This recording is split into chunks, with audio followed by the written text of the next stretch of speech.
¿Cómo escribir un buen libreto con 10 pasos? Sabemos que el encierro es muy duro.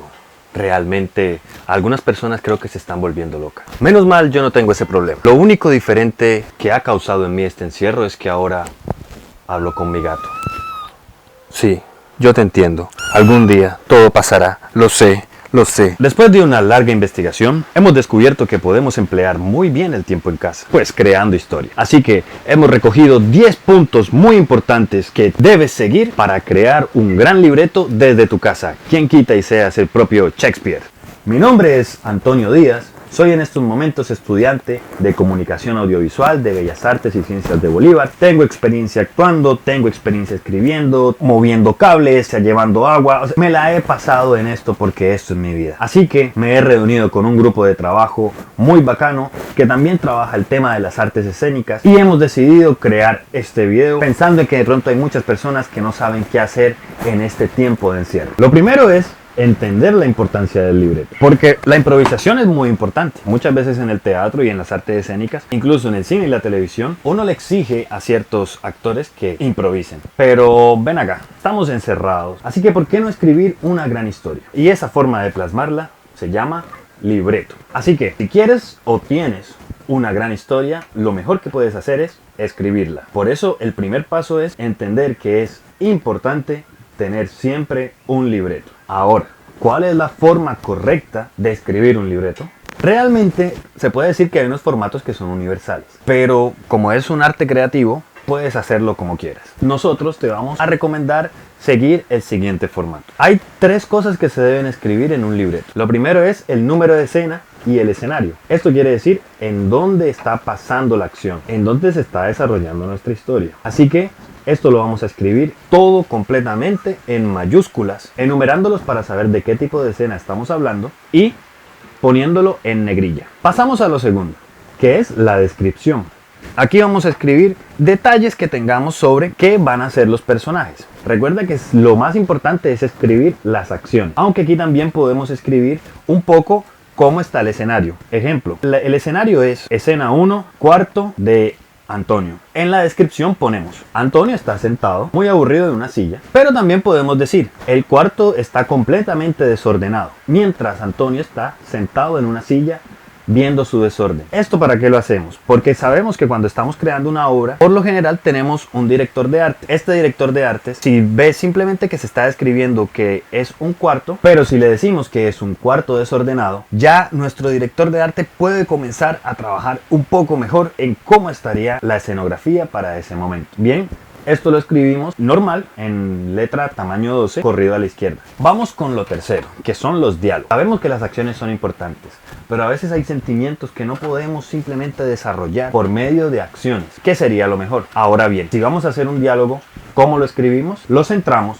Lo primero que hacemos es escribir el nombre del personaje que va a decir el diálogo. Centrado también debajo del nombre, vamos a escribir lo que dice. Quedaría algo más o menos así. Antonio, el personaje, dice: ¿qué cuarto tan desordenado? Debería aprovechar la cuarentena para arreglarlo, pero qué flojera. Muy bien, conociendo ya este formato, podemos pasar al siguiente punto. El tercer punto, los personajes. Sea como sea nuestra historia, siempre va a tener un personaje principal. Y es posible que tenga otros personajes secundarios que ayuden a desarrollar la historia. Ahora bien, ¿pero por qué es importante pensar un poco en el personaje? Es importante porque si el personaje no es llamativo, no llama la atención, puede tener un muy buen actor haciéndolo, pero no va a gustar. Ahora bien, ¿qué es lo que hace que un personaje sea interesante? Primero, pensar en que no entren los estereotipos normales. ¿Qué son los estereotipos normales? Digamos, estereotipo común: la rubia, que es tonta; el gordo, que es malo; el pobre, que es muy inocente. Estereotipo común, etcétera, etcétera, etcétera. Creo que ya estamos cansados de ver eso, así que ¿por qué no pensar en darle un giro diferente a los personajes y tratarlos de otra forma? Bien, ahí entra tu creatividad. No te puedo decir cómo crearlos, pero préstale mucha atención a los personajes dentro de tu historia. Ya con los personajes principales planteados, lo que viene es el acto dramático. ¿Qué nos referimos con el acto dramático? Realmente el acto dramático para nosotros es la idea central de la historia. ¿Qué es lo que quieres contar? En el cine, por lo general, se llama una premisa. Es una hipótesis o una idea que vas a defender. Esta hipótesis quiere decir: ¿Vamos a estar a favor o en contra? Sigamos con la historia de nuestro personaje Antonio en su cuarto desordenado. ¿Qué hipótesis podríamos manejar aquí? ¿Cuál podría ser nuestro acto dramático? ¿Será que a pesar del encierro, Antonio nunca ordenará su cuarto? Nuestra hipótesis básicamente sería: la pereza, a pesar del encierro, es más fuerte para Antonio. Otra hipótesis que podríamos trabajar es: el encierro hace que Antonio combata a la pereza. Como vemos, esto es importante tenerlo muy claro, porque así podemos llevar nuestra historia y sabemos que va a tener un final. Sabemos hacia dónde vamos. Esto lo llamamos nosotros acto dramático. Puedes llamarlo como idea central, como premisa. El siguiente punto son los 3 actos. ¿Cómo vamos a dividir nuestra historia? Desde pequeños nos han dicho que dividamos las historias en 3 partes: un inicio, un nudo y un desenlace. Nuestra historia también tiene que tener esos puntos. ¿Por qué? Porque es la forma más fácil de contar la historia. ¿Cómo los vamos a dividir? En el primer acto vamos a hacer la presentación de los personajes y de la situación a la que se van a enfrentar. En el segundo acto vamos a desarrollar el conflicto del personaje. Ejemplo, en el primer acto vamos a mostrar a Antonio y su cuarto desordenado. En el segundo acto vamos a mostrar a Antonio combatiendo contra la pereza. ¿Le ganará? Para saber el resultado de esa batalla, vamos a usar el tercer acto, que es donde vamos a resolver nuestra historia. Siempre dividamos las historias así. Es la forma más clara y más sencilla. Puedes tener el número de escenas que quieras, el número de páginas que quieras, pero siempre divide tu historia en esas 3 partes. Al menos mientras estés comenzando. Como siempre en todas las artes, las reglas están para romperse, pero después de haberlas practicado mucho y poder dominarlas. El sexto punto son los giros. Estos giros por lo general van en el final del primer acto para pasar al segundo y al final del segundo para pasar al tercero. ¿Qué quieren decir estos giros? El giro dramático se usa para que la historia, que ya dividimos en 3 actos, tenga unos puntos más de desarrollo, llame mucho más la atención. Ejemplo, habíamos dicho que en el primer acto de nuestra historia vamos a presentar a Antonio y su cuarto desordenado. El primer punto de giro, que puede ser lo que pase al segundo acto, puede ser que Antonio recibe una llamada y es que su novia lo va a visitar. Obviamente, Antonio no quiere que su novia llegue y vea el desorden de cuarto. Entonces, ¿qué hará? Pasamos al segundo acto, donde Antonio toma una decisión. Va a intentar combatir su pereza y organizar su cuarto de cuarentena. Ahora bien, está combatiendo contra la pereza. Pasamos al segundo acto. Después de ese combate y de que de pronto Antonio intente organizar su cuarto, viene el nuevo punto de giro que nos va a desembocar en el tercer acto. Este segundo punto de giro podría ser que cuando está organizando encuentra el diario que tenía de niño, comienza a leerlo y esto lo transporta hasta su infancia y se pierde en sus pensamientos. Ahora bien, vemos que este no es un giro muy dramático que digamos, pero sí cambia la historia un poco de rumbo, lo que nos llevaría a desembocar en el tercer acto. Si quieres, puedes manejar puntos de giro muchísimo más dramáticos. Puedes incendiar el cuarto, hacer que caiga una tormenta eléctrica, hacer que los zombies se levanten. Eso ya depende de tu historia y de cómo la quieras desarrollar. Lo importante es saber en qué momento tienes que poner ese punto de giro para que la historia se refresque. El séptimo punto lo llamamos ¿por qué es importante sufrir? No es que nos guste mucho el sufrimiento, pero en una historia es muy importante. Imagínate que llegues a una sala de teatro, hayas comprado tu boleto, estés sentado y comience la obra. Resulta que en la obra nunca pasa nada. Todos los personajes son completamente felices, ningún personaje está buscando nada, ningún personaje necesita nada. Yo, la verdad, no creo que la viera. Aburriría.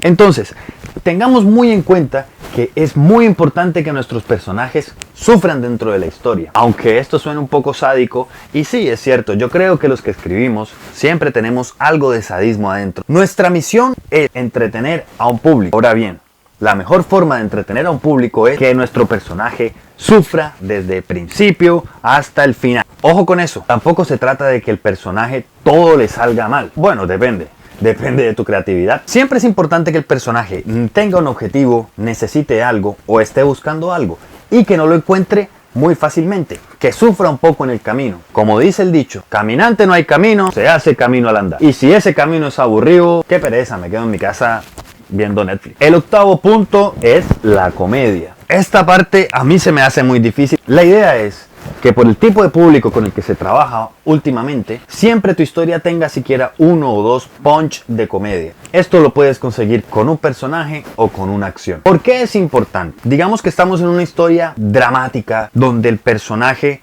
ha estado arrastrándose de inicio a fin. No todos nuestros espectadores pueden disfrutar de tanto drama. A veces es importante manejar un poco de comedia para liberar un poco la tensión que llevamos en la historia. Aunque en el punto anterior dijimos que es importante que el personaje sufra, también es muy importante dar ciertos respiros. ¿Y por qué respiro? Porque uno como espectador a veces tiene que meditar un poco las acciones que está viendo, las situaciones que están presentando. La mejor forma para que el espectador lo pueda meditar es que le des un punch de comedia que haga que se relaje un poco y diga, ok, está la comedia básica, que es esa que solamente está hecha para hacer reír, pero también está el humor negro, la sátira, etcétera, etcétera, etcétera. Para no alargarlos, porque como te digo, no soy un maestro de la comedia, te dejamos esos puntos para que los reflexiones, los pienses y mires si los puedes usar en tu historia. Ya tenemos la historia, ya tenemos los personajes, los organizamos con el acto dramático, organizamos la historia en los 3 actos, ya le dimos un toque de comedia, mucho drama o mucha comedia, poco drama, ya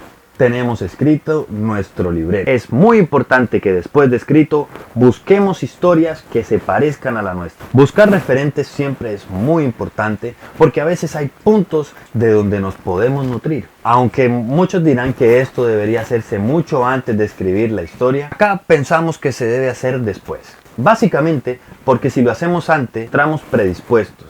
Entramos ya con una idea clara o más o menos clara de lo que se ha hecho y de pronto vamos a exagerar queriendo innovar, queriendo idear nuevas cosas. Busca referentes. Si sientes que hay una historia que es muy parecida a la tuya, mira de qué forma puedes cambiarla, pero ya tienes una estructura hecha. De igual, si te parece que esto debería ir mucho antes, organiza los puntos como quieras. Realmente no tenemos un orden establecido y la creatividad es completamente libre. Para nuestro 10º punto, después de que hayamos visto los referentes y posiblemente hayamos organizado una que otra cosa en nuestra historia, usar la regla de 5. Esta regla de 5 nos va a llevar a reescribir. Consiste en que le mostremos nuestra historia a 5 personas diferentes. ¿Esto para qué?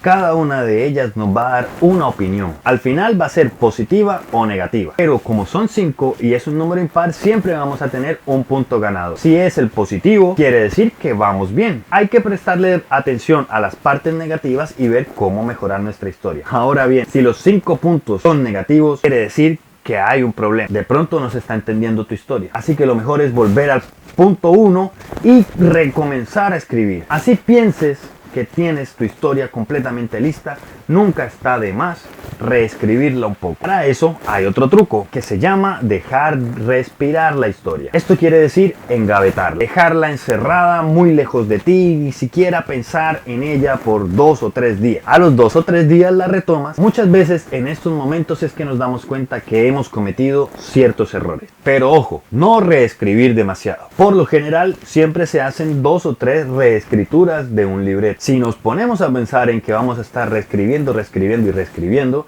nunca vamos a terminar. Ahora bien, estamos listos. Un poco de corrección ortográfica y a montarlo, sea con tus amigos, sea para venderlo, sea para tenerlo ahí, enmarcarlo y guardarlo en tu pared, no importa. Lo importante es que hayas hecho un libreto en este tiempo de cuarentena. Recuerda que este video ha sido realizado con el apoyo de un grupo de trabajo, Jasmine Jerez, quien está en los controles, Yuranis Praska, que fue quien realizó la investigación sobre formas correctas de escribir los libretos, Alejandra Pineda, quien está grabando y quien es la persona que me está colaborando un poco con ideas, el gato, obviamente, hermanito, que es quien me está trayendo el agua para no deshidratarme. Saluda a la cámara.